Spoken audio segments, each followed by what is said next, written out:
संध्या के 7 बजने वाले हैं और हम हाजिर हैं फिर से आज एमबीएन न्यूज नेटवर्क के माध्यम से।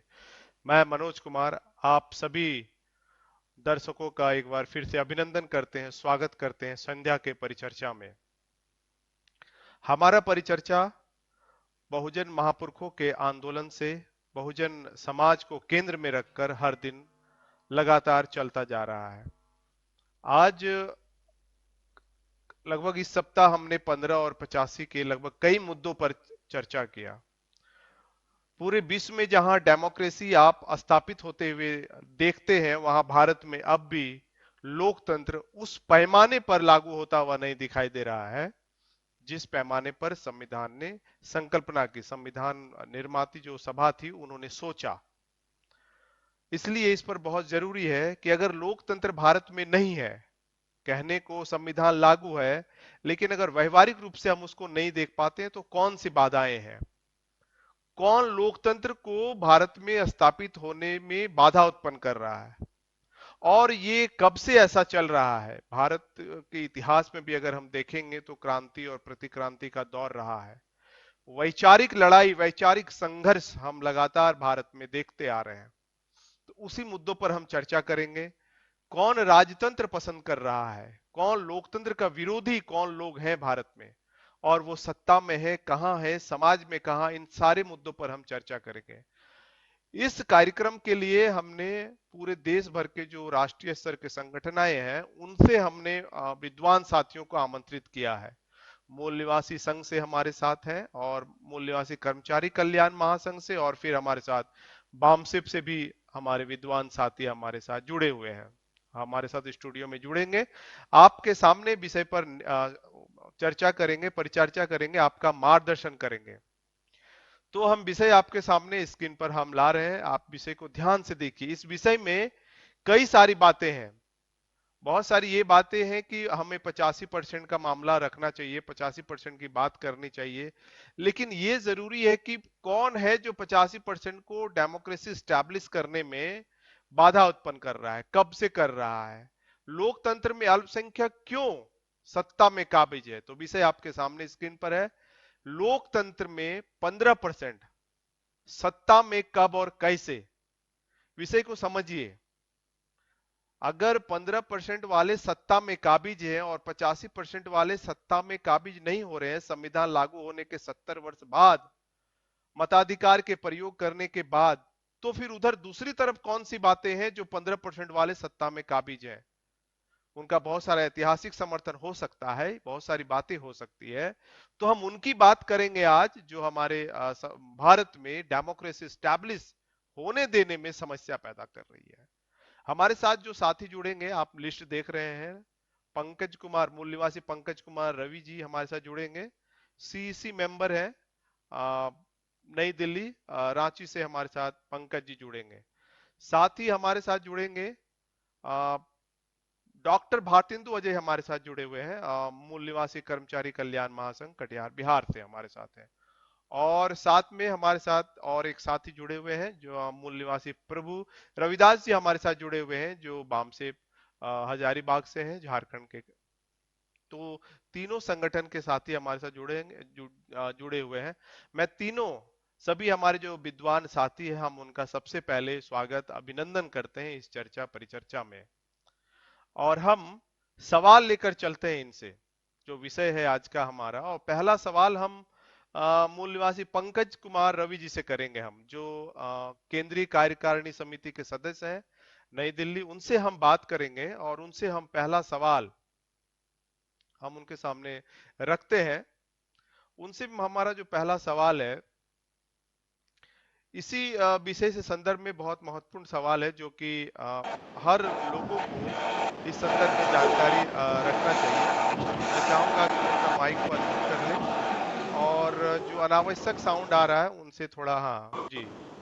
तो पंकज कुमार रवि जी से मेरा सवाल है कि भारत में गण व्यवस्था थी, सिंधु घाटी सभ्यता की अगर हम बात करें तो उस वक्त सिंधु घाटी सभ्यता थी, लेकिन फिर ये जो परिवर्तन हुआ, गण व्यवस्था राज व्यवस्था में जो बदलाव हुआ, इसको आप कैसे देखते हैं, क्या घटना घटी, क्या हुआ? जी पंकज जी।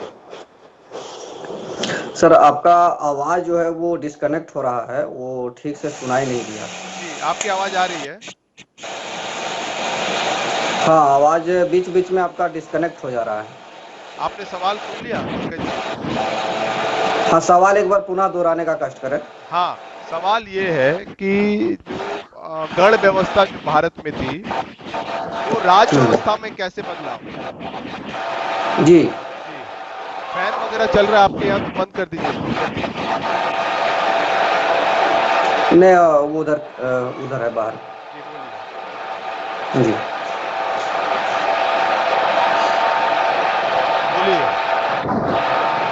हाँ, देखिए ऐसा है, मैं हमारा जो मानना है या हमने जो अध्ययन किया है, जी। वो भारत की जो व्यवस्था थी, जो भारत की जो राजनीतिक और सामाजिक व्यवस्था थी, हाँ। वह एक लोकतांत्रिक व्यवस्था पर आधारित थी, जिसको हम गण व्यवस्था भी कहते हैं। और उस गण व्यवस्था में हमारे घर की जो मुखिया होते थे या समाज की जो मुखिया होते थे, वो घर की महिलाएं हुआ करती हम्म। थी, जिसको हम जिस तरह से कहें कि हम मातृ प्रधान व्यवस्था में जी रहे थे। लेकिन ऐसे समय मातृ व्यवस्था में जी रहे थे हम, सोने की चिड़िया कहे जाते थे, भारत विश्व गुरु था। और भारत की जो हम अगर सिंधु घाटी सभ्यता की व्यवस्था को देखें, हम्म। तो वो सारी चीजें जो थी वो विश्व में सबसे उत्कृष्ट और सबसे विकास विकसित देशों में ये भारत गिना जाता था और उसमें था। लेकिन इस बीच में 1500 ईसा पूर्व में कुछ चरवाहे के रूप में कुछ आर्य विदेशी लोग बाहर से आए और एक यहाँ पे आक्रमण किए, जिसको हम सभी हमको पढ़ाया जाता है कि इतिहास में हम उसको 10 राज्य युद्ध के नाम से जानते हैं। 10 राज्य युद्ध मतलब आर्यों का युद्ध जो है वो भारत के 10 मूल निवासी राजाओं के साथ हुआ था। तो आर्यों का जो युद्ध हुआ वो 10 मूल निवासियों के साथ हुआ और किसी से वो पराजित, हर सभी से वो पराजित हुआ। और पराजित होने के बाद उसने छल और कपट से मूल निवासी राजाओं की हत्या किया, जिसको इतिहास में 10 राज्य युद्ध के नाम से जाना जाता है। और उसी को वो धार्मिक ग्रंथ में देवासुर संग्राम के नाम से प्रचलित करते हैं। तो ये दोनों एक ही चीज है। धार्मिक ग्रंथों में हमको देवासुर संग्राम के नाम से पढ़ा जाता है और 10 राज्य युद्ध में हमको इतिहास में 10 राज्य युद्ध के नाम से पढ़ा जाता है। जी। अभी आप देखेंगे कि वो 1980 से पहले का जो इतिहास है, जो इतिहास मिलता है हमें, जो प्रकाशन मिलता है, उस प्रकाशन में इस सब बातों का जिक्र है। लेकिन 1980 के बाद जो इतिहास प्रकाशित हुई है, उसमें इसको हटा दिया गया है। तो अभी का आप अगर इतिहास, अभी भी अगर थोड़ी बहुत कुछ चीजें उसमें मिलती है, लेकिन आप जैसे ही अगर वो पीएचडी के सेक्टर में जाएंगे, अगर पोस्ट ग्रेजुएट में जाएंगे, तो वहां पर थोड़ी बहुत चीजें मिलती है। लेकिन ग्रेजुएशन लेवल तक वो सारी चीजों को हटा दिया गया है, जबकि वो सारी चीजें पहले ग्रेजुएशन में ही पढ़ाया जाता था। तो ये जो चीज है, 10 राज्य युद्ध के नाम से युद्ध हुआ, 10 राजाओं की हत्या किया गया छल और कपट से। और हत्या करने के बाद उनकी जब स्थापना किया, तो उसने डर के माध्यम से लोगों को डराया और डरा करके अपनी व्यवस्था को मनवाया। अब देखेंगे कि कोई भी व्यक्ति या कोई भी समुदाय जो अल्पसंख्यक होता है, वह हमेशा गण व्यवस्था या लोकतांत्रिक व्यवस्था का विरोधी होता है, क्योंकि उसको यह मालूम है कि जैसे ही वह गण व्यवस्था या अगर लोकतांत्रिक व्यवस्था का समर्थन करेगा, तो उसकी संख्या कम है, उसकी बहुमत कम है और वो कभी भी शासन सत्ता में नहीं आ सकता है। तो इसीलिए जो अल्पसंख्यक होते हैं, वह जानबूझ करके ऐसी प्रपंच रच करके और वो लोकतांत्रिक व्यवस्था को हटा करके और ऑटोक्रेटिक, जिसको हम कहते हैं राजतांत्रिक व्यवस्था, स्थापित किया। तो जैसे ही आर्यों ने भारत के राजाओं की हत्या किया और राजा की हत्या करने के बाद यहाँ के जो मूल निवासी जनता थे वो गुलाम बने। कुछ व्यक्ति ने, कुछ समाज ने उसकी गुलामी को तुरंत स्वीकार कर लिया और आधे से कुछ लोग थे वो अपने उनके गुलामी को स्वीकार नहीं किया, वो वापस जंगल की ओर चले गए। हम आदिवासी कहते हैं, लेकिन उसी समाज से, चूंकि अगर हम ऐतिहासिक रूप से देखें और ये हम सिंधु घाटी सभ्यता को देखें, तो सिंधु घाटी सभ्यता जो थी वो हमारी शहरी सभ्यता थी, और शहर से कोई आदमी जंगल जाता है तो किसी को समझ एडजस्ट कर लेता है, कोई एडजस्ट नहीं कर पाता है। तो उसी तरह से जो ब्राह्मणों को गुलामी को स्वीकार नहीं किया और जंगल चले गए, और जंगल भी उसको रास नहीं आया, वो वापस शहर की ओर आए, तो उसी को आज के समाज में अछूत कहा गया, ब्राह्मणों के समाज ब्राह्मणों के शासन काल में। तो ये जो व्यवस्था हुई, तो वो जब राजा बना आर्य ब्राह्मण, तो ये सारे लोगों के साथ अलग अलग व्यवहार किया, अलग अलग तरीके से उसको व्यवस्था दिया, और अब एक सिस्टम फिर बनाया कि जो राजा होगा, राजा का बेटा ही राजा होगा। क्योंकि वो मूल निवासी समाज जो उसके साथ था, उसको तो वो सत्ता दे नहीं सकता, क्योंकि उसी को हरा के, उसी को हड़प के, उसी को छल कपट से उसकी सत्ता को काबिज किया है। तो जब काबिज उसको किया, तो उसकी सत्ता उसको दोबारा दे नहीं सकता है, तो अपने में सत्ता को संचालित करने के लिए ये राजतांत्रिक व्यवस्था को स्थापित किया, ताकि दूसरे तक उसके पास ना जाए, और ये कहा कि राजा का बेटा ही राजा होगा। और जब राजा का बेटा ही राजा होगा, तो आम जनता की औकात ही नहीं वो राजा से बात कर सके। और यह बात धीरे धीरे जो है वो ऋग वैदिक काल में हुई, जिसको हम इतिहास में ऋग वैदिक काल कहते हैं। वो 1500 ईसा पूर्व से लेकर 600 ईसा पूर्व तक चला था। और इस काल में उन्होंने पूरे देश की जो सत्यानाश किया है, वो सत्यानाश करके राजतंत्र स्थापित किया, हर लोगों को बेदखल किया, शासन, सत्ता, प्रशासन, हर चीज से बेदखल किया, और बेदखल करने के बाद वो उस तरह पर अपना व्यवस्था लागू किया। तो ये जो टोटल कुल मिलाकर जो बातें हैं, वह ये 10 राजयुद्ध पहले आया चरवाहे के रूप में आकर के इस देश के शासन सत्ता को हड़प करके, हमारे राजाओं को हरा करके और शासन सत्ता को अपने कब्जे में लिया।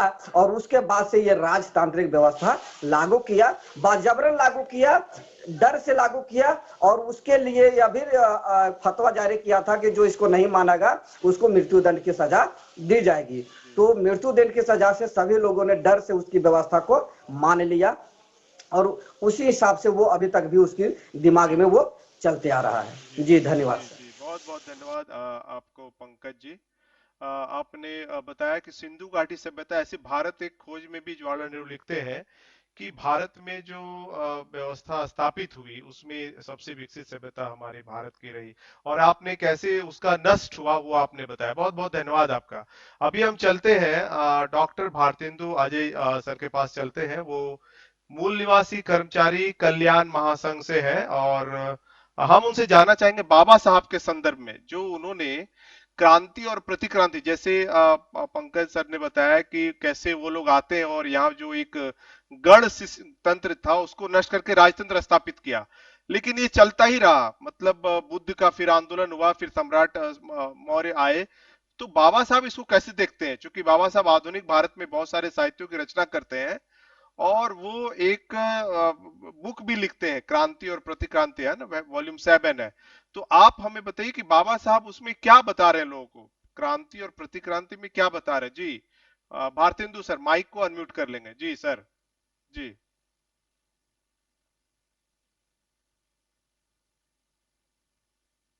जी आवाज आ रही है? बिल्कुल आ रही है, बोलिए। हाँ, एमबीएन न्यूज नेटवर्क और सभी पैनलिस्ट और हमारे दर्शकों को जय भीम, जय मूल्यवासी जी। जैसा कि आपका ये प्रश्न है कि क्रांति और प्रतिक्रांति और रेफरेंस देना है कि बाबा साहब का, तो बाबा साहब ने अपने समय में जो ये कहा कि यदि भारत के इतिहास को देखें तो उसमें बौद्धों और आर्य ब्राह्मणों के बीच का युद्ध, इसके सिवा यहाँ का इतिहास कुछ नहीं है। राइट। एक सिंपल सेंटेंस में समुचे चीज को समेट दिया उन्होंने जी। और वो जो आपने ये जो रेफरेंस दिया कि बाबा साहब ने जो बुक लिखा है, तो उसको भी देखने से वो सारांश में यही बात आती है कि बुद्धिज्म, ये जो हमारे बुद्ध ने जो एक क्रांति अपने समय में किया, तो आखिर वो क्रांति क्या था? वो ब्राह्मणवाद के खिलाफ ही था, क्योंकि ब्राह्मणवाद में देखते हैं गैर बराबरी, विषमता, जिस चीज को गौतम बुद्ध ने उसका तिरस्कार किया कि नहीं, ये समाज जो है, सामाजिक व्यवस्था में सभी लोग समान रूप से देखे जाएं, सबको समान अवसर मिले, किसी से कोई भेदभाव न हो, दया करुणा का भाव सबों के प्रति रहे, ऐसा उन्होंने अपना विचार दिया। और बुद्धिज्म के अगेंस्ट में ये जो अभी सर बोल ही रहे थे कि वो लोग आए और उन्होंने अपना राज स्थापित किया, तो जब बुद्धा ने अपनी क्रांति की, उसके पश्चात मूल निवासी समाज के हमारे लोगों का राज स्थापित हुआ और लंबा समय तक चला। लेकिन ये जो ब्राह्मण है, ये तो सातिर दिमाग का है, वो भले ही ना कुछ बोले, लेकिन भीतर भीतर जो है उसका षड्यंत्र चलता रहा। और ये पुष्यमित्र शुंग नामक ब्राह्मण ने जो राजा बृहद्रथ की हत्या की षड्यंत्र के तहत, तो वह जो था प्रतिक्रांति था। तो जो बुद्धिज्म जो फैला, जो मूल निवासी राजाओं ने बौद्ध धर्म को अपना एक राज धर्म घोषित किया, क्योंकि अच्छाई इतनी थी, उससे समाज का जो निर्माण हुआ वह एक बहुत ही बेहतर समाज का निर्माण हुआ। लेकिन जिसमें ब्राह्मणों को परेशानी उस व्यवस्था से थी, क्योंकि उसकी जो व्यवस्था है विषमता फैला के वो ब्राह्मण अपने आप को श्रेष्ठ घोषित करे, वह बौद्ध धर्म के अनुसार संभव नहीं है। तो उन्होंने पुष्यमित्र शुंग ब्राह्मण ने प्रतिक्रांति किया और उसके बाद से ये प्रक्रिया चलती रही। और बीच बीच में हमारे महापुरुषों ने भी अपने अपने समय में आंदोलन किए हैं। और बाबा साहब का भी जो देखते हैं, करंट में भी यदि देखें तो सारे आंदोलन जो होते रहे, उसके बाद भी जो अभी ये संविधान जो बाबा साहब ने दिया, तो वह भी एक प्रकार की क्रांति है। क्योंकि उसमें यदि देखें हम, तो वही समता, स्वतंत्रता, न्याय, बंधुत्व ये लागू होना चाहिए।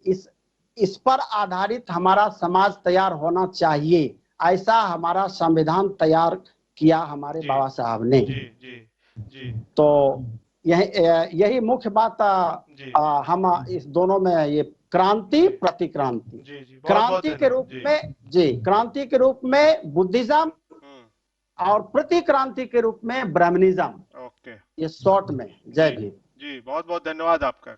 बिल्कुल स्पष्ट शब्दों में इन्होंने बाबा साहब के संदर्भ में बात कर रहे हैं, वो इन्होंने बताया। यानी पुष्यमित्र शुंग का जो बृहद्रथ की हत्या है वो एंटी रिवोल्यूशन है, और बुद्ध की हम बात करें या फिर संविधान की बात करें तो वो एक क्रांति है। यानी समता, स्वतंत्रता, बंधुता ये स्थापित करने का जो मसला है वो रिवोल्यूशन है।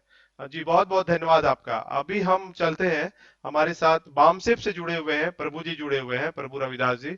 हम उनसे वार्तालाप करते हैं।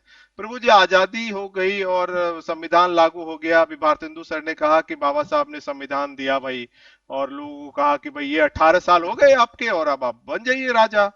वो कहा भी उन्होंने कि भाई अब तो राजा के, रानी के पेट से राजा नहीं जन्मेगा, अब तो भाई मेहतरानी के पेट से राजा जन्मेगा। लेकिन भाई प्राइम मिनिस्टर तो वही पंडित ही, मतलब क्या चल रहा है प्रभु जी? और आप प्रभु भी है, आपको तो सब पता है, तो आप बताइए कि कैसे गड़बड़ हुआ है। जी सर्वप्रथम आवाज आ रही सर? जी बिल्कुल आ रही है, बोलिए। एमबीएन न्यूज नेटवर्क के प्रति बहुत आभार कि आपने इस महत्वपूर्ण विषय के लिए मुझे आमंत्रित किया। साथ ही विद्वान पैनलिस्ट, आप संचालक और जितने भी श्रोतागण, दर्शक इस न्यूज नेटवर्क को देख रहे हैं, मैं सारे लोगों को जय भीम, जय मूल निवासी करता हूं।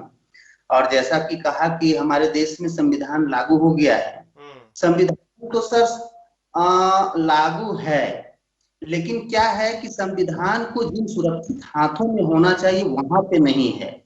अगर इसको कहा जाए कि संविधान गलत हाथों में है और वो एक प्रकार से बंधक बना लिया गया है, और वो संविधान को दुनिया को दिखाने के लिए सैद्धांतिक रूप से लागू है, परंतु व्यवहारिक रूप से लागू नहीं है। इसके कई कारण हैं। संविधान के जो 4 स्तंभ माने जाते हैं, कार्यपालिका, विधायिका, न्यायपालिका और मीडिया, ये सारे स्थान पे वो 15% वालों का कब्जा है। कहीं कहीं हमारे लोग हैं जो प्रतिनिधित्व या रिजर्वेशन जिसे हम कहते हैं उसके आधार पे जो हमारे लोग हैं, तो वो भी पूरी तरह से स्वतंत्र और अपने बलबूते पे नहीं, ये तो लघु है और दया पे आती है। हम लोग जो बहुत सारे कार्यपालिका में जो सरकारी सेवा में है, उनके ऊपर भी अभी वर्तमान में ऐसी व्यवस्था है कि वह भी बेचारे अपनी सेवा को और अपनी नौकरी को बचाने में लगे हुए हैं। अगर कोई हिमाकत करता है सही बात करने की या संवैधानिक बात करने की, तो कई प्रकार से प्रताड़ना उसको सहनी पड़ती है, ये जग जाहिर है, और हम लोग आए दिन इस चीज को भी 2-4 होना पड़ता है। जहां तक जल जंगल जमीन की बात की जाए, व्यापार की बात की जाए, या अन्य जितने भी संसाधन है, उद्योग धंधे, वो सारे लोगों पर इन 15% वालों को शुरू से कब्जा रहा है। क्योंकि शासन सत्ता जब इन्होंने अपना लिया, हमारा सिंधु घाटी सभ्यता को बर्बाद करने के बाद जब ये सत्ता में आए, तो हमारा इन्होंने जन बल, धन बल, बाहुबल, सारे चीज से हमको इतना कर दिया, इस प्रकार से मतलब जानवर से भी गैर गुजरा स्थिति में ला दिया। तो हमारे एक प्रकार से सिर्फ प्राण बचे रहे और उसके बाद कुछ नहीं बचा। तो इस प्रकार से आज भी हमारा मूल निवासी 85% समाज उनके द्वारा स्थापित धर्म को, उनके आडंबर को, उनके प्रपंच को हम ढोने को लोग ढो रहे हैं। कुछ जो 2-4% जो बुद्धिजीवी वर्ग है, जो जी, आपके पास हेडफोन है क्या? हेडफोन हाँ है सर, तो हाँ, डिस्टर्ब होता है। हाँ, उसमें आवाज आपका बहुत ये वाइब्रेंट हो रहा है और वो बहुत कट कट के आ रही है। अगर आप हेडफोन लगाएंगे तो वो अच्छा होगा। जैसे भारतू जी का आवाज बहुत स्पष्ट आ रहा था। पंकज जी से भी रिक्वेस्ट है कि अगर आप हेडफोन यूज करते हैं तो बातें एकदम क्लियर आएगी। आपसे रिक्वेस्ट है पंकज जी कि हेडफोन लगा लीजिए। अभी आवाज ठीक? जी बिल्कुल ठीक है, बोलिए। जी, तो अभी वही मैं कह रहा था सर कि यह 15% वालों का हमारे देश में हर जगह पे कब्जा है, चाहे व्यापार हो, जल जंगल जमीन हो और अन्य भी क्षेत्र हो। हमारे लोग अगर कहीं हैं भी उस जगह पे, तो वो स्वतंत्र रूप से और अपनी काबिलियत और बलबूते पे काम नहीं कर पाते हैं। आज हमारे मूल निवासी समाज का जो स्थिति है, इसके पीछे पूरी तरह से 15% वाले लोगों का हाथ है। और जैसा हम लोग जानते हैं, अभी जो वर्तमान परिप्रेक्ष्य में जो हमारे यहाँ जो धर्मनिरपेक्षता का जो तार तार हो रहा है, ऐसा लग रहा है कि जो किसी खास विशेष, चाहे मंदिर निर्माण की बात हो या अन्य बात हो, ऐसा लगता है कि कोई जनता नहीं बल्कि सरकार यह सारा काम कर रही है, जबकि हमारा देश धर्मनिरपेक्ष देश है। तो इसे यही है कि जिसकी सत्ता होती वो मनमाना कर रहा है, और एक प्रकार से संविधान को ताक के रख दिया गया है, और वो अपने एजेंडा को, अपने जो उनका गुप्त एजेंडा है वो उसको चला रहे हैं और काम कर रहे हैं सारे जगह पर। संविधान जो है वो लोकतंत्र में समता, स्वतंत्रता, न्याय और बंधुता की बात करता है, और वर्तमान में जहां पर देखे वहां पर असमानता, ऊंच नीच, भेदभाव और बिल्कुल असमानता ही असमानता, सांप्रदायिकता और धार्मिक उन्माद। तो इस प्रकार से अगर पूरी प्रकार से अगर हम लोग देखते हैं तो हर जगह पर यह हमको देखने को मिलता है कि 15% वालों का कब्जा पूरी तरह से है। और कुछ हम आप जैसे लोग, बुद्धिजीवी वर्ग के जो फूले अम्बेडकरी विचारधारा के लोग, जो व्यवस्था परिवर्तन करने के लिए आगे बढ़े हुए हैं, हम लोग इस व्यवस्था से संघर्ष कर रहे हैं, और इस व्यवस्था से हम लोग व्यवस्था परिवर्तन को अग्रसर हैं। जी जी जी जी, धन्यवाद आपका। पंकज जी, मुझे सुन पा रहे हैं आप? पंकज जी, मुझे सुन पा रहे हैं? हाँ हाँ, मैं सुन रहा हूँ। हाँ, अगर आप हेडफोन लगा लेंगे तो आपकी आवाज बहुत क्लियर आएगी। अभी हम चलते हैं। हेडफोन टूट गया है, इसलिए अच्छा, अभी तो ओके ओके, तो पंकज जी, ये तो सिलसिला शुरू, ये अभी जो हमने चर्चा किया, अभी जो हम लोग जिस पड़ाव पर है वो ये है, आपने बताया कि राजतंत्र स्थापित हुआ, गण व्यवस्था को समाप्त कर कर राजतंत्र व्यवस्था स्थापित हुआ। भारतेंदु सर ने बताया कि बाबा साहब ने वो बुद्ध के बाद से ही उन्होंने बताया कि जैसी उसकी हत्या होती है और भारत में एंटी रिवोल्यूशन होता है, प्रतिक्रांति होती है और फिर ब्राह्मणिज्म स्थापित हो जाता है। प्रभु जी ने भी बताया कि भाई अभी जो है सारा उन्हीं के कब्जे में है। आप पंकज जी हमें बताइए कि राष्ट्र स्तर पे आप नेतृत्व आपका है, राष्ट्र स्तर के आप संगठन के कार्यकर्ता हैं, पूरे देश को आप समझ रहे हैं, क्या लगता है कितना नुकसान हुआ? अभी तो लाखों लोग मतलब मर गए कोरोना में, जहां पूरा देश में कोविड जो है कंट्रोल है, वहां भारत में जो है काफी लोग किस तरह से नुकसान हो रहा है आप देख ही रहे हैं। एजुकेशन का भी वही हाल है। आप हमें बताइए पंकज जी कि ये 15% लोकतंत्र को खत्म करके सत्ता में आने के बाद कितना नुकसान भारत को पहुंचा रहे हैं? जी पंकज जी। सर, कितना नुकसान ये स्पष्ट नहीं किया जा सकता है, लेकिन ये तो 100 है कि नुकसान ही नुकसान किया है। मतलब सिर्फ व्यक्ति ये कहा जाए कि अगर वो सिर्फ जिंदा है और अगर सांस ले रहा है तो उसके लिए बहुत बड़ी बात है कि इस ब्राह्मणी व्यवस्था में वो सांस ले रहा है, तो नुकसान ही नुकसान किया है। लेकिन अगर हम उसको सिलसिलेवार ढंग से देखें तो हम पाते हैं कि अगर जैसे ही ये व्यवस्था जो जैसा कि भारतेंदु सर ने कहा कि वो प्रतिक्रांति किया, प्रतिक्रांति में वो अपनी शासन व्यवस्था स्थापित किया और उसमें एक सबसे बड़ी बात उसने किया कि अपने लिए एक संविधान भी लिखा। आज जैसे हमारा संविधान है वो तो संविधान के बदौलत है कि हम इतना बोल रहे हैं, हम न्यूज चैनल पे आ रहे हैं, मीडिया में आ रहे हैं, फेसबुक सोशल मीडिया में बात कर रहे हैं। अरे अगर ये संविधान नहीं होता तो बोलने की भी आजादी हमें नहीं थी, मतलब हमारी हर आजादी को छीन लिया था। आज हम बात कर रहे हैं तो उसके पहले की अगर हम बात करें जाके देखें तो अभी क्या है कि संचालन, देश का संचालन कैसे होगा उसके लिए संविधान है, और अगर इस संचालन करने में कोई बाधा उत्पन्न करता है तो जो व्यक्ति जिस तरह का बाधा उत्पन्न करेगा उसको उस तरह का दंड दिया जाएगा, और उसके लिए आईपीसी बनाया गया, इंडियन पेनल कोड। तो उससे पहले वो एक जो संविधान बनाया वो संविधान भी था और उसका पेनल कोड भी था जिसको हम मनुस्मृति के रूप में जानते हैं। तो मनुस्मृति उसका संविधान भी था कि संचालन कैसे करना है, और उसका दंड विधान भी था, और उसमें स्पष्ट लिखा है कि सत्य नापे ना हे शूद्रना ना कार्यो धन संचया शूद्रोपी धन मसादिया ब्राह्मणा ने उबलते, यानी शूद्रों को धन इकट्ठा करने की इजाजत नहीं है। यदि वो धन इकट्ठा कर लेते हैं तो ब्राह्मणों के लिए उपद्रव खड़ा करते हैं। तो आपको अगर वो धन इकट्ठा कर लेते हैं तो ब्राह्मण उसको बलपूर्वक छीन ले सकता है। मतलब आप अगर किसी कारण से इकट्ठा भी कर लिए तो आपको छीन लेगा।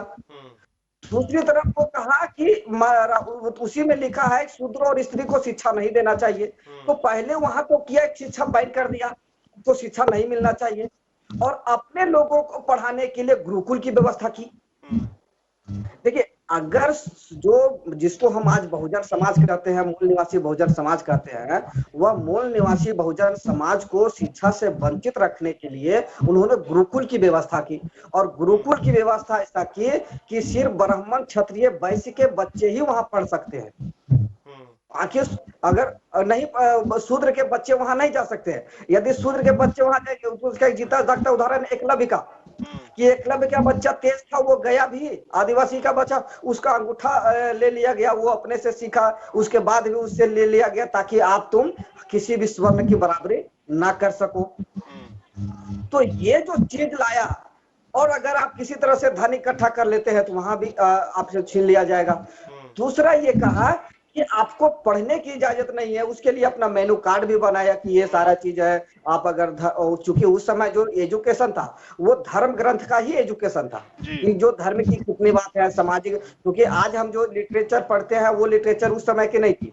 तो वैसे जो वो चेंज किया और उस तरह से हमको शिक्षा से वंचित किया, धन से वंचित किया, तो हमको 3 चीज हमसे छीन लिया, जन बल छीना, हमको टोलियों में बांटा, जातियों में बांटा, और हमारे जो जनता की जो हमारी ताकत थी, जो हमारी सामूहिक ताकत थी, जिसको हम लोकतांत्रिक व्यवस्था को स्थापित किए हुए थे, हम एक सामान्य वर्ग में थे, हम एक एक एक पहचान के तहत थे, हम बहुजन पहचान के अंतर्गत हम समाहित थे, और वो बहुजन पहचान को तोड़ करके उसको जातीय पहचान में ला दिया, और जाति पहचान बना के, जाति व्यवस्था बना के हमारी जो सामूहिक पहचान, हमारी जो सामूहिक ताकत थी, उसको तोड़ करके छोटे छोटे टुकड़ों में बना दिया, और वो हम फिर जातीय पहचान में आके हम टुकड़ों टुकड़ों में हमें बांट दिया। तो इस तरह से हमारे जन बल को तोड़ दिया, और एक जो है कि अगर इसके एजुकेशन सिस्टम को खत्म कर दिया, इसको हमने ज्ञान को तोड़ दिया, और जैसे अपंग बना दिया, और सारा अपंग बना दिया। वो आदमी जब अपंग बना दिया जाता है, और जब जिसका एजुकेशन नहीं मिलता है, वह एजुकेशन वो नॉन एजुकेटेड व्यक्ति जानवर के समान होता है। जब संविधान आया, जब अंग्रेज आए, बाबा साहब आए, फुले साहब आए, तो हमें वो अधिकार धीरे धीरे मिलना शुरू हुआ, और जब धीरे धीरे मिलना शुरू हुआ, हमने, हमारे पुरखों ने अध्ययन किया, पुरखों के द्वारा लिखी हुई पुस्तक का हमने अध्ययन किया, तो उस अध्ययन से यह पता चलता है कि ब्राह्मणों ने किस तरह से हमारे अधिकार को छीना था। और जब ये सत्ता में आ गए, ये जब भारत आजाद हुआ, संविधान बना, जैसा कि प्रभु सर ने कहा, वो संविधान सत्ता में आ गए, तो सत्ता में आने के बाद आपको सत्ता के आधार पर, संविधान के आधार पर जो भी हक अधिकार मिल रहे हैं, तो हक अधिकार आपसे कैसे छीना जाए, उसके लिए भी वो प्रक्रिया किया। सबसे पहले न्यू एजुकेशन पॉलिसी लाया, जो नया न्यू एजुकेशन पॉलिसी है वो 2020 उसने भी लाया। वो पुरानी व्यवस्था को भी स्थापित करने के लिए, जो उसके गुरुकुल की सिस्टम, जो गुरुकुल की उसकी व्यवस्था थी, उसी व्यवस्था को पुनः लागू करने के लिए न्यू एजुकेशन पॉलिसी लाया। न्यू एजुकेशन पॉलिसी को अलग से चर्चा किया जाए, बहुत बड़ा सब्जेक्ट है जी। उसी अनुसार से उसने ये टॉपिक लाया, और वहां जातीय संरचना को जाति के आधार पर एजुकेशन देने का प्रावधान किया गया है। और उसी तरह से आपके हक अधिकार, आपका नौकरी छीन जाए, आपके पास धन इकट्ठा नहीं रहे। हक इकट्ठा कहाँ से होता है? हम काम करते हैं, नौकरी करते हैं, और जो भी हम आज एम्प्लॉय बने रहे संविधान के बदौलत, रिजर्वेशन के बदौलत, सारे चीज को खत्म करने के लिए जितने भी सरकारी संस्थानें हैं, उसको पहले प्राइवेट कर दिया, निजीकरण ला के। अब निजीकरण आया, तो हम संविधान के आधार पर रिजर्वेशन मांगते हैं कि हमको जो प्रतिनिधित्व का मामला है, वो वहां है जहां सरकारी संस्थाएं है। जब सारी सरकारी संस्थानों को प्राइवेट कर दिया, प्राइवेट सेक्टर में, निजी क्षेत्र में वो प्रतिनिधित्व है नहीं, निजी क्षेत्र में प्रतिनिधित्व नहीं है, और जहां सरकारी क्षेत्र में प्रतिनिधित्व है, वहां उसको खत्म कर दिया।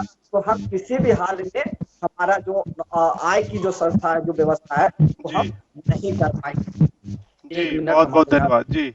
पंकज जी, हम फिर आएंगे, आप फिर आपसे, और हाँ फिर हम लेंगे आपसे बातें। जी जी, आपका बहुत बहुत धन्यवाद। अभी हम चलते हैं प्रभु जी के पास। प्रभु जी, आप बताइए कि ये जो पंकज जी ने बताया, काफी नुकसान, मतलब स्टार्टिंग से ही, जब से मनुस्मृति लागू हुआ, तब से ही उन्होंने विधान बना दिया कि भाई इनको कुछ देने वाले नहीं है, हम इनको कुछ नहीं देंगे। क्यों नहीं देना चाहते? मतलब एक तो भाई आप तो हैं ही सत्ता में, शासन में है, सब जगह बने हुए हैं, तो फिर उनको समस्या क्यों है? जी जी। ऐसा है सर, ये 15% विदेशी है और 85% यहाँ के मूल निवासी हैं। तो विदेशी जब अपनी शासन सत्ता यहाँ स्थापित किए, तो स्थापित इतना आसान से भी वो नहीं की, उनको बहुत संघर्ष करना पड़ा, और जो उनको बहुत नाकोदम किया, उसको बहुत ज्यादा अछूत और बहुत ज्यादा परेशान करने में वो लगा रहा। और वो व्यवस्था के तहत वो हमको, अगर हम संख्या में 85% है, डायरेक्ट हमसे वो मुकाबला नहीं कर सकता, इसलिए वो छल बल से अपनी व्यवस्था बना के हमको अपना आडंबर और ये सब करके वो गुलाम बनाए, मानसिक रूप से हमारा इतिहास को नष्ट करके। और हमको अगर वो धन जमा करने देता है, हमें एकत्रित होने देता है, तब तो उसकी शासन सत्ता समाप्त हो जाएगी। तो वह शोषक है और हम शासित हैं। हमारे और उसके बीच में जैसे आग और घास फूस का संबंध होता है, हम एक दूसरे के साथ रह नहीं सकते। तो उस प्रकार से हमको सिर्फ वो डायरेक्ट प्रहार नहीं कर सकता, डायरेक्ट मुकाबला नहीं कर सकता, इसलिए अप्रत्यक्ष रूप से षड्यंत्र कर करके वो हमको हमेशा काटते रहता है और हम सबल ना हो जाए, हम अपने इतिहास को ना जान पाए। इसके चलते वो जो है सो हमको एन केन प्रकार जैसे भी हो, चाहे धार्मिक मसला हो, चाहे डर हो, चाहे जो भी मामला हो, उसमें वो उलझा के रखना चाहता है। तो हमारे जो 85% लोग में जो थोड़ा बुद्धि अर्जन कर लिए हैं, वो अपने इतिहास को जान रहे हैं, जो थोड़ा सा आर्थिक रूप से संपन्न हो रहे हैं, तो उनका भी इस्तेमाल वो हम लोगों को अहित करने में वो लगा रहा है। वो हमारे लोगों को भी यूज कर रहा है और हमारे लोग चाहे डर से, चाहे किसी भी प्रकार से उसके प्रभाव में आने से वो अपने ही समाज का नुकसान कर रहे हैं। हमारा संविधान द्वारा जो शक्तियां, जो अधिकार प्रदत्त किया गया है, उसको भी वो किसी न किसी, चाहे निजीकरण हो, चाहे शिक्षा के तंत्र को बर्बाद करने की बात हो, सबसे हमारा जो रीढ़ की हड्डी है, जो हमको मजबूती प्रदान करने वाला है, वो है हमारा शिक्षा, और वो हमारा शिक्षा को पूरी तरह से बर्बाद कर देना चाह रहा है।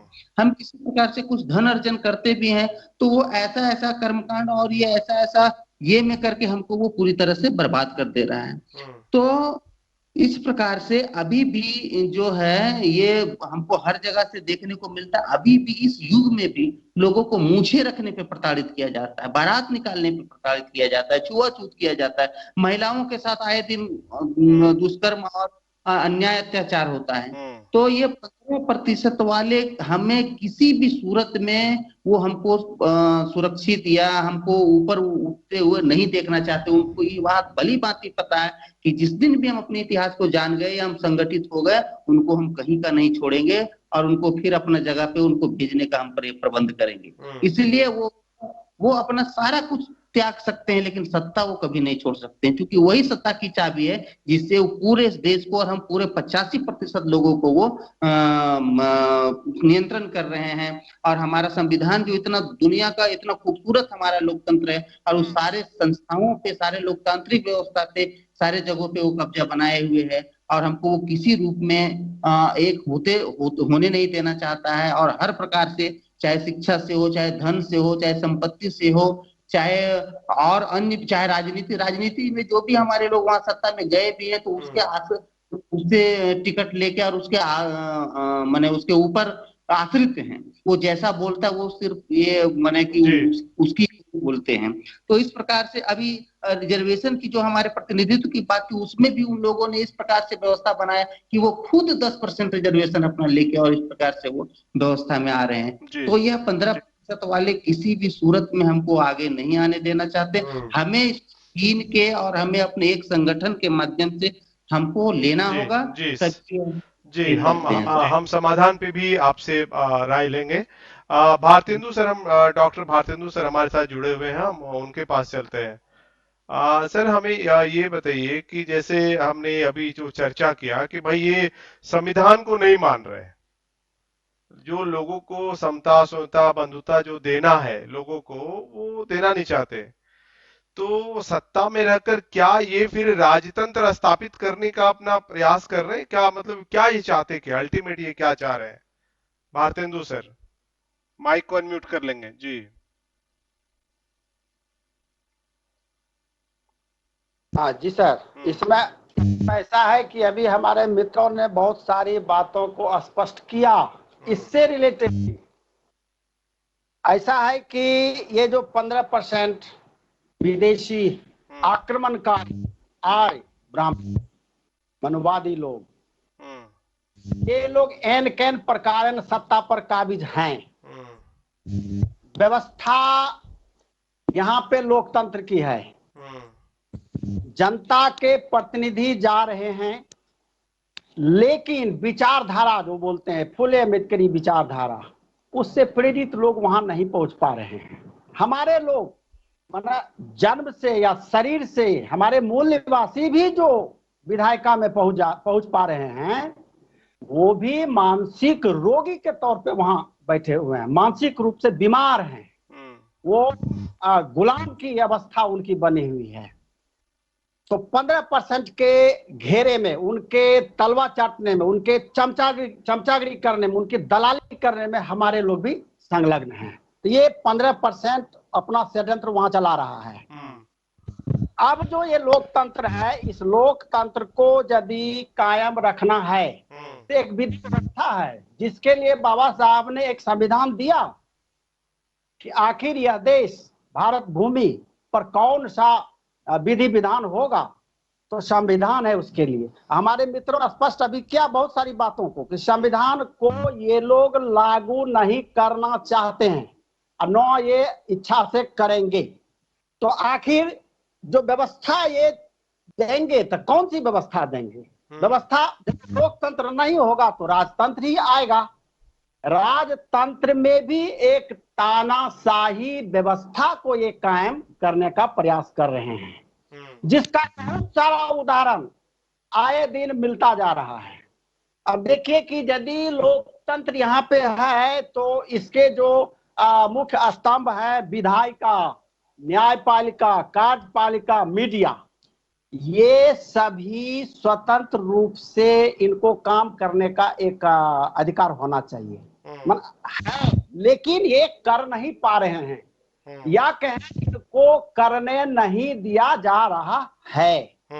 तो जब विधायिका, न्यायपालिका, कार्यपालिका, मीडिया स्वतंत्र रूप से कार्य नहीं करेगा तो लोकतंत्र कायम नहीं रह सकता। आखिर ये कार्य नहीं कर पा रहे तो आखिर किसके नियंत्रण में है? उन्हीं 15% आर्य ब्राह्मणों की मुट्ठी में, उनकी तिजोरी में बंद है। वो लोग के कंट्रोल में ये अभी का विधायिका, न्यायपालिका, कार्यपालिका, मीडिया है। तो जब वहां पे उसके कंट्रोल में है तो भाई आका जो बोलेगा, ये लोग गुलाम की तरह काम कर रहे थे। आका जो बोलेगा गुलाम उसको मानेगा, उसी को इम्प्लीमेंट करेगा। अभी देखेंगे कि बहुत सारी संवैधानिक, लेकिन सर आपसे मेरा एक सवाल है, चुन तो आप ही रहे ना?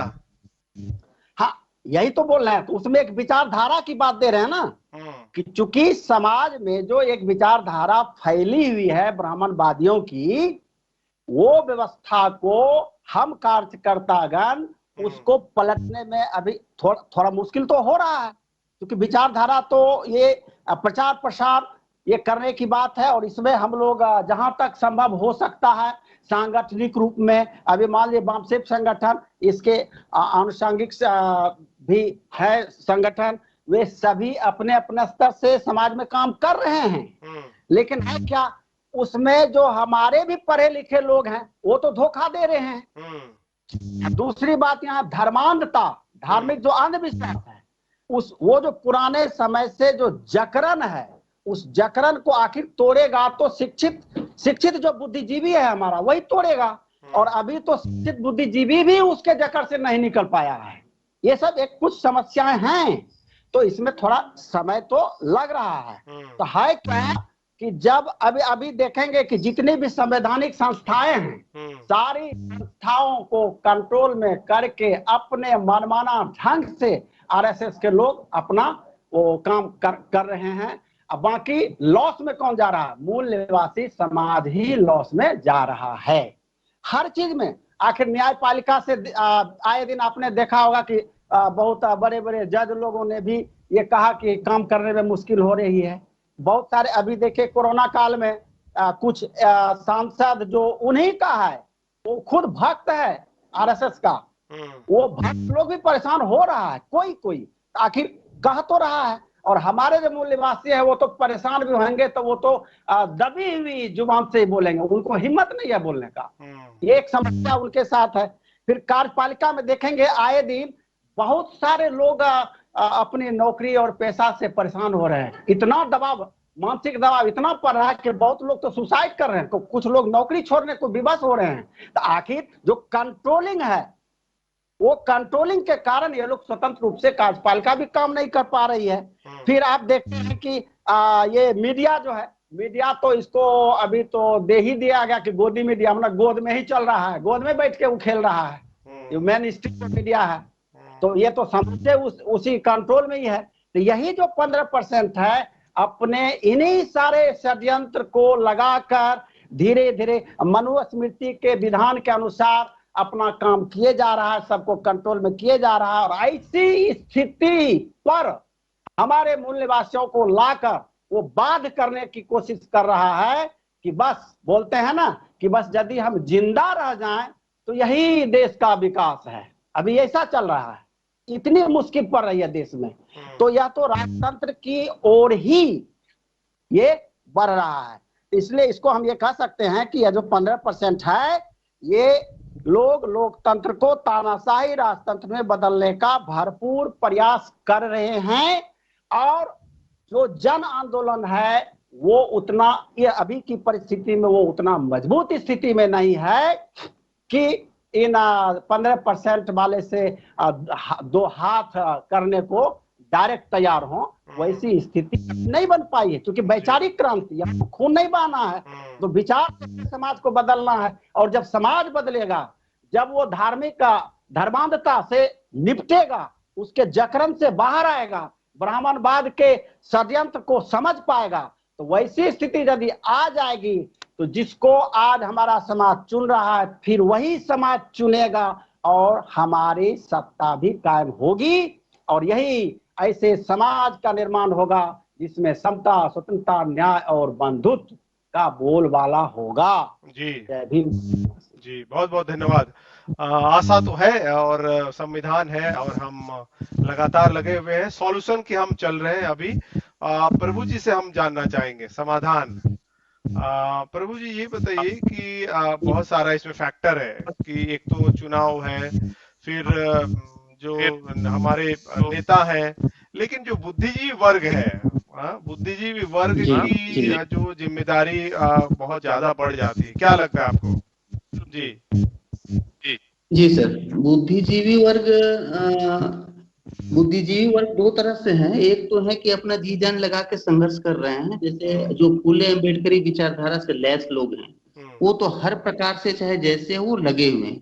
लेकिन कुछ ऐसे भी लोग हैं जो अपने आराम परस्त जीवन में, जो अपना रिजर्वेशन या प्रतिनिधित्व के बदौलत अच्छे अच्छे पदों पे बैठे हुए हैं, तो वो जो है सो अपना जो जीवन का आराम गलबी में वो आ गए हैं। उनको अच्छी खासी सैलरी है, बढ़िया घर है, बंगला है, कार है।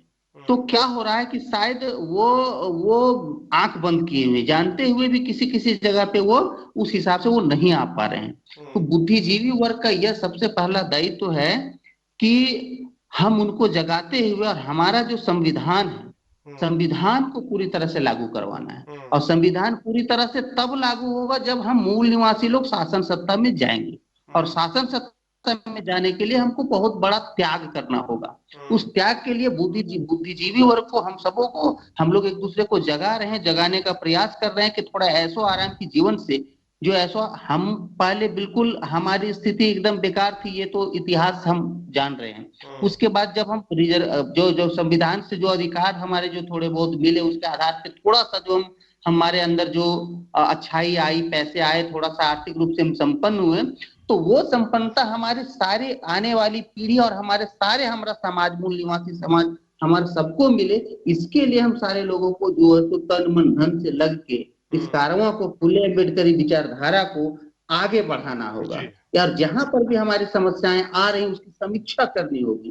और हमारे जैसे बाबा साहब ने कहा, शिक्षित बनो, संगठित करो और संघर्ष करो, तो हमारे लोग इसकी जगह पे एक इतने संगठन बना लिए कि तो कहना नहीं है। तो मैं सारे लोगों से इस न्यूज नेटवर्क के माध्यम से यह निवेदन करना चाहूंगा कि अलग अलग संगठन में रहने से कोई भी फायदा नहीं है। हम जातीय संगठन में विभक्त होके चाहे पूरी जी जान भी लगा देंगे, फिर भी हम शासन सत्ता तक नहीं पहुंच पाते हैं। हमारा जो अभी तक का जो अनुभव, इस देश में अगर कोई सत्ता ला पाने में या सत्ता में जाने का अगर कोई एक साधन है, एक संगठन है, तो वामसे पर उसके सारे ऑफशूट विंग हैं। तो हम लोगों से कहना चाहेंगे कि आप, हमारे यहाँ कैडर तैयार होते हैं, लोगों को प्रशिक्षण दिया जाता है, उनका इतिहास बताया जाता है। आज हम जो इस अवस्था में है कि बैठ के अपने विचार का प्रचार प्रसार कर पा रहे हैं, यह सिर्फ हमारे संगठन के बदौलत संभव हो पा रहा है। तो मैं वैसे बुद्धिजीवी लोगों से निवेदन करना चाहूंगा कि आप भी इस संगठन के तले आपको आना होगा, और आने के बाद जितने भी हमारे छोटे छोटे संगठन हैं, उसको एक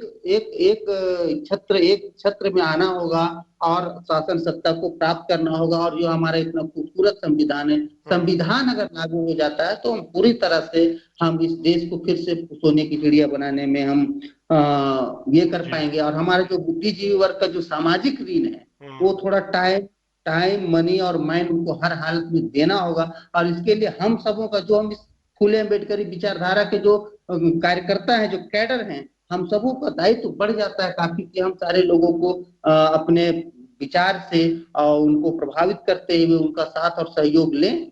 और आशा है कि हम लोग, ये विकास की गति थोड़ी धीमी होती है परंतु हम लोग सही रास्ते पे हैं, ये आशा है। और इसी के डर से भी जो इतना षड्यंत्र और ये जो लोगों को घर में कैद करके और इस प्रकार का जो ये किया जा रहा है, हम लोग इस चीज को समझ रहे हैं। और हमारी गति भले थोड़ी स्लो जरूर हुई है लेकिन हमारी गति बरकरार रहेगी और हम जरूर अपने लक्ष्य को हासिल करेंगे, ये हमारा आशा और विश्वास है। और पूरा मैंने बुद्धिजीवी वर्ग से निवेदन है कि उनको अपना तन मन धन लगाना होगा और जो पे बैक टू सोसाइटी जो बाबा साहब बोल के गए हैं, ईमानदारी से उनको उस बात को मानते हुए और हमको अपने सामाजिक ऋण से उरी होना होगा। जी जी जी जी जी, बहुत बहुत धन्यवाद आपका प्रभु जी, बहुत बहुत आपका धन्यवाद। लगातार बुद्धिजीवी वर्गों की जिम्मेदारी बढ़ती जा रही है, समस्याएं बढ़ रही है, तो लोग जो है, जो कॉमन मैन है, वो हमारी ओर देख रहा है। पंकज जी, हम आपके पास चलते हैं। बुद्धिजीवी की जो जिम्मेदारी है वो प्रभु जी ने बताया।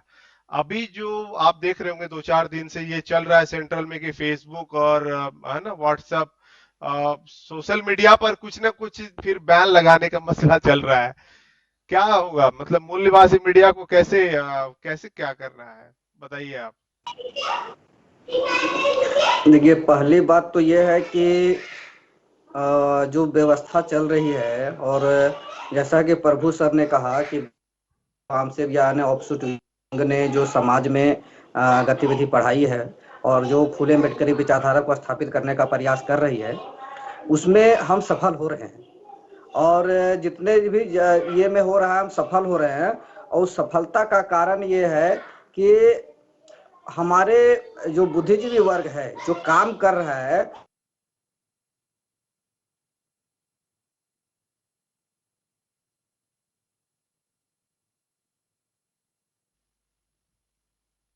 पंकज जी की आवाज डिस्कनेक्ट हो गए हैं पंकज जी। नेटवर्क का कुछ प्रॉब्लम हो सकता है या फोन आ गया होगा, ये भी हो सकता है। हम उनसे बात हाँ पंकज जी बोलिए, बोलिए आप बोलिए। हेलो, हाँ बोलिए पंकज जी, आप अपनी बात रखिए।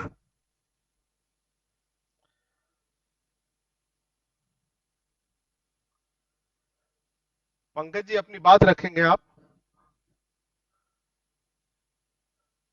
फिर से डिस्कनेक्ट हो गए। पंकज जी आप सुन कि एक 2 अप्रैल 2018 को एक ST/SC एक्ट में परिवर्तन हुआ था, उसके विरोध में पूरा, जिसका कोई लीडर नहीं, केवल सोशल मीडिया के माध्यम से इतना बड़ा आंदोलन हुआ था। मतलब एक उदाहरण के तौर पर हम उसको देखते हैं। तो ये जो सोशल मीडिया है वो आंदोलन का अभी के समय में बहुत बड़ा स्ट्रीम बन चुका है, क्योंकि हम हमेशा कहते हैं मीडिया चौथा स्तंभ है, लेकिन अगर ये मीडिया चौथा स्तंभ में, वो संवैधानिक रूप से है नहीं, संवैधानिक रूप से नहीं है।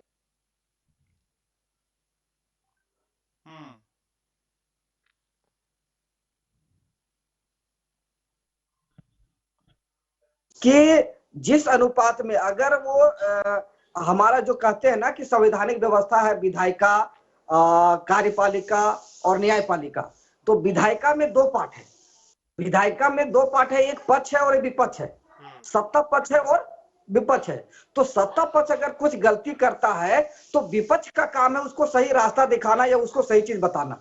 लेकिन भारत में 1950 से जब से संविधान लागू हुआ है तब से विपक्ष अपनी भूमिका नहीं निभा रहा, क्योंकि विपक्ष भी मनुवादी है और पक्ष भी मनुवादी है। तो जब पक्ष और विपक्ष में दोनों मनुवादी है, तो जो मूल निवासियों की बात जो संविधान में संसद में उठनी चाहिए वो नहीं उठ रही है, तो वो चौथे स्तंभ लायबिलिटी बन जाती है जनता को, कि जनता अपनी बात मीडिया के माध्यम से उसके तक पहुंचाए। कि यदि अगर विपक्ष अपनी बात को वहां रखता तो ये मीडिया को आने की जरूरत नहीं पड़ती। लेकिन जब मीडिया अपने बात को लाया, अगर ला रहा है तो अन्य पक्ष नहीं, विपक्ष ने उसकी बात को नहीं रखा। इसलिए मीडिया के माध्यम से जनता को अपनी बात उसके तक पहुंचाने की जरूरत पड़ रही है। तो ये मीडिया जब, और दूसरी तरफ एक मेन स्ट्रीम मीडिया, एक प्रिंट मीडिया, इलेक्ट्रॉनिक मीडिया, तो ये जो मीडिया है ये पूरी तरह से ब्राह्मणवाद के कब्जे में है। कि अगर आप देखेंगे कि मेन स्ट्रीम मीडिया में एक भी बैकवर्ड क्लास के लड़के नहीं है, और जब बैकवर्ड क्लास यानी मूल निवासी समाज के वहां नहीं है तो हमारी बात वहां तक कैसे पहुंचेगी? सही बात। तो एक प्लेटफॉर्म आया social media, WhatsApp, Facebook, Twitter, Instagram, ये जो साधन है, इस साधन से हम समाज को एकत्रित करने का प्रयास कर रहे लोग अपनी बात को लिखना शुरू किया। और इससे वो इतना डर गया कि इसके अंदर पहले देखिएगा व्हाट्सएप में एक था कि हम एक साथ हजारों लोगों को मैसेज कर सकते थे, लेकिन अभी उसको कर दिया कि आप एक साथ ग्रुप में मैसेज नहीं कर सकते, मैंने 5 से अधिक ग्रुप पे मैसेज नहीं कर सकते। दूसरी तरफ ब्रॉडकास्टिंग का था कि हम वहां से कॉपी पेस्ट करके हटा भेज सकते थे, अब वो हुआ कि हम ब्रॉडकास्टिंग में भी नहीं भेज सकते, उसको भी हटा दिया। अभी ट्विटर में भी अभी देखिएगा कि दिल्ली में ट्विटर के ऑफिस में छापा पड़ा, और वहां पहुंचाने का प्रयास किया जा रहा है। फेसबुक में भी उसको आईटी सेल लगाया है कि वो फेसबुक को कंट्रोल में कर सके, कि आपकी जो बहुत सारी जो सरकार के जो विरोध में गतिविधियां हैं, उस विरोध की गतिविधियां को कैसे कंट्रोल किया जाए, वहां से उसको डिलीट किया जाए। तो जो सिस्टम है वो आपको हर स्तर से रोकने का प्रयास कर रहा है कि आप जो सरकार के विरोध कर रहे हैं और आम जनता की संवैधानिक बातों का जो दुनिया को बताने का, संसद को, हमारे जो राजनेता बैठे हुए हैं संसद में, उसको बताने का जो प्रयास कर रहे हैं, वो आपकी बोलते भी बंद करने का प्रयास कर रहा है। और ये पूरी तरह से संविधान के आर्टिकल 19 का हनन है। और उसके लिए हमें इसके लिए भी हमको सोशल मीडिया में जहां तक हो, हम अगर आप एक बात ध्यान रखिएगा, मैं सारे श्रोताओं से भी निवेदन करूंगा कि यदि आप डायरेक्ट विरोध करेंगे तो आपके वीडियो और ऑडियो और स्पीच को वो हटा सकता है, क्योंकि वो भी उसके कंट्रोल में है। वो ट्विटर को, फेसबुक को, व्हाट्सएप को सरकार अपने नियंत्रण में ले चुकी है। लेकिन यदि हम फूले अम्बेडकरी विचारधारा का प्रचार करते हैं, उसको फैलाते हैं, तो उसमें आपको कोई पाबंदी, आपकी किसी भी वीडियो को आपको डिलीट नहीं कराया जाएगा, ये मेरा विश्वास है। क्योंकि वो देख रही है कि आप डायरेक्ट जहां मोदी का या फिर बीजेपी का या कांग्रेस का विरोध करते हैं, तो वो डायरेक्ट उसका जो हमारा जो समाज है ना, हमारे समाज की जो मेंटेलिटी है वो डायरेक्ट के ऊपर ज्यादा जाता है। जैसे अभी हमारे लोग कहते हैं, खापर्डे साहब कहते थे कि कांग्रेस हरा घास में हरा सांप है और बीजेपी जो है वो हरा घास में उजला सांप है। तो बीजेपी वो ऐसा दुश्मन है जिसकी एक्टिविटी हमको दिखती है कि हमारा दुश्मन है, लेकिन कांग्रेस जो एक्टिविटी करती है वो हमें दिखता नहीं है कि वो हमारा दुश्मन है, लेकिन हमको हमारे साथ रह के ही हमारा नुकसान कर रहा है। तो ये जो है हमारे लोगों की सोच भी ऐसा ही हो गई है। उसके जब डायरेक्ट शोषण होता है तो उसको पता चलता है शोषण हो रहा है, जब इनडायरेक्ट में शोषण होता है तो पता नहीं चलता है। तो ये जो डायरेक्ट और इनडायरेक्ट वाला जो काम है ना, वो हमारे लोगों के ट्रेनिंग का सब्जेक्ट, उसको ट्रेनिंग दे करके इस तरह से लगाना चाहिए। और इसके लिए हमें चाहिए कि हमारे जो संगठन है उस सभी संगठन को इस आईटी सेल एक बना करके और उसके माध्यम से लोगों को ट्रेन करना चाहिए कि इन विषम परिस्थितियों में हम अपने लोगों को सोशल मीडिया में कैसे एक्टिव रखें। तो इसके लिए हमें काम करना चाहिए और सोशल मीडिया भी हमारे लिए बहुत बड़ा प्लेटफॉर्म है, तो हमें उसके माध्यम से लोगों को जागरूक करना है और हम कर रहे हैं और आगे भी करते रहेंगे, चाहे ये ब्राह्मणवादी लोग चाहे जितना भी बैन लगाए। ये कार्यक्रम हम कहते हैं, हम वैसे लोग हैं, हमको इस तरह की ट्रेनिंग मिली है, हम फूले साहब के ऐसे बच्चे हैं जो चाहे जितना भी विषम परिस्थिति हो, हम अपना रास्ता ढूंढ निकालते हैं और ढूंढ निकालेंगे। जय भीम, जय मूल निवासी जी। बहुत बहुत आभार आपका, बहुत बहुत धन्यवाद। काफी मुद्दे पर हमने चर्चा किया और अंतिम में एक बहुत बड़ा सवाल है, इस पर सोचने की जरूरत है कि ऐसे काशीराम साहब के बाद 1585 का मसला चला भारत में। हम भारतेंदु जी से ये सवाल करेंगे, लेकिन ओवरऑल जो पूरे जो दर्शक देख रहे हैं या जो भी इसको देखेंगे कि क्या हमें 15 ही रखना है। अगर हम बात करें तो 15% में एक खास उसमें कम्युनिटी है ब्राह्मण, जो 3-3.5% हो सकता है। आज जनगणना ये लोग होने नहीं दे रहे हैं किस मुद्दे पर हमें आगे लड़ाई लड़नी है। एक तो ये बात है कि अगर हम 3.5 और अगर हम लिखते हैं कि 3% और 97, तो लिखने में भी ठीक नहीं लगता है कि भाई ये 97% वाले हैं कौन, जो मतलब इतने 3% लोग ये हावी हो जाते हैं।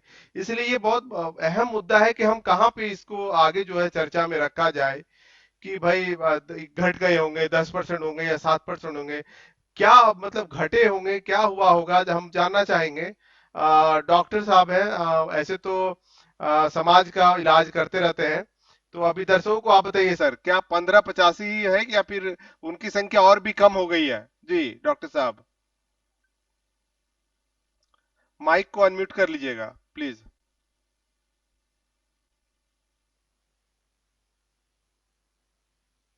हाँ सर, ये आपको इसमें ऐसा है, आप ये जो 15% की बात जो हम लोग करते हैं, आपको कंप्लीट मनुवादी पर है, और उसमें जो ब्राह्मण 3% है, तो उसके अंदर वो 3% है, 15 के अंदर। अब ओवरऑल जो ये मनुवादी लोग हैं, वो 15% जो अब तक हम लोग बात में ला रहे हैं, तो वर्तमान परिस्थिति में मेरी दृष्टि में ऐसा है कि इनकी संख्या 15% से बहुत कम है। मूल निवासियों की संख्या ज्यादा होगी।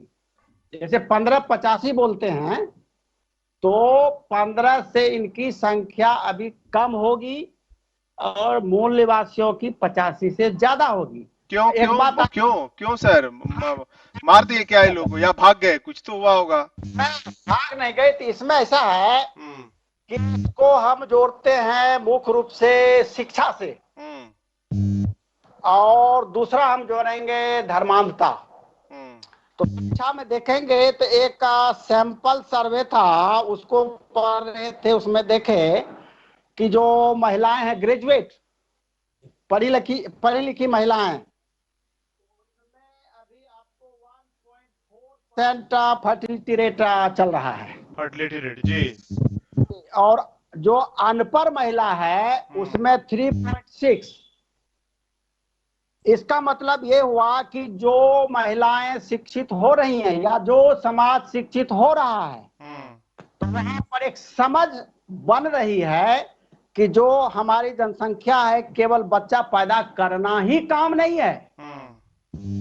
जो बच्चे पैदा होंगे उसकी देखभाल, उसको एक अच्छा मानव संसाधन के रूप में तैयार करना भी हमारी जिम्मेदारी है। ये शिक्षा प्राप्त, जो जिनके पास सही शिक्षा होगी, उनको ये समझ डेवलप होता है। अब जो दूसरा तरफ है अनपढ़, तो अनपढ़ में एक समस्या हो जाती है। अब दूसरी बात, अनपढ़ों में एक और जो बात होती है कि धर्मांधता, वो जनरली एक सिंपली वो लोग बोल देंगे कि अरे बच्चा तो भगवान देता है, ये तो वाली बात है। तो ये सब समस्या का समाधान थोड़ा मुश्किल है। उसको जब तक पढ़ेगा नहीं, शिक्षित होगा नहीं, समझ बढ़ेगी नहीं, तो जनसंख्या कंट्रोल यदि देखेंगे, पॉपुलेशन कंट्रोल उधर हुआ है। है, क्योंकि वो जो है वो उसको खूब पता है कि यदि हम डायरेक्ट मूल्यवासी समाज पे डायरेक्ट हम कंट्रोल नहीं करेंगे तो इनडायरेक्ट करेंगे। तो इनडायरेक्ट में जैसे सत्ता उसका कायम है और सब जगह में वो अपने लोगों को बिठाते हैं, तब पहले तो अपने बच्चों को अच्छी शिक्षा, क्योंकि उनके पास वो समर्थवान है, वो अच्छी शिक्षा देते हैं और अच्छे अच्छे पोस्ट पे बिठाते हैं। और जो उनका गधा ग्रेट बच्चा होता है, वो एकदम निकम्मा महाचोर टाइप का, उस बच्चे को मंदिर पे बैठा देता है। और वहां पे हमारे जो समाज के पढ़े लिखे लोग भी हैं, उसी गधे का पैर छू के प्रणाम करते हैं। ये सब है।